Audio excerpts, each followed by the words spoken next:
Hola, soy Luis Amat Vidal, autor de la novela Por la Libertad, que tanto éxito de ventas está teniendo en Alicante, ya es su tercera edición, que además fue líder de ventas en la pasada Feria del Libro y que ahora tengo el honor de anunciar que voy a presentar en Valencia, será el día 10 de agosto en la Casa del Libro, en horario comercial, todo horario de mañana y tarde.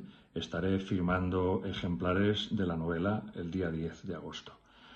Esta novela narra los acontecimientos ocurridos en Alicante durante 1844, en la llamada Revolución de los Mártires de la Libertad.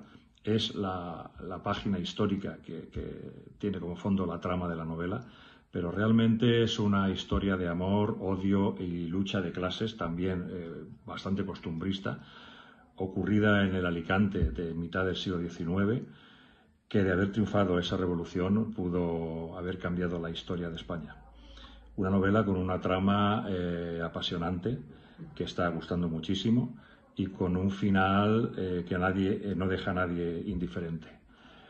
Deseo que en Valencia pueda tener el mismo éxito que ha tenido y está teniendo en Alicante, y os espero el día 10 de agosto en la Casa del Libro durante todo el día, que estaré allí para firmar ejemplares. Muchas gracias a todos.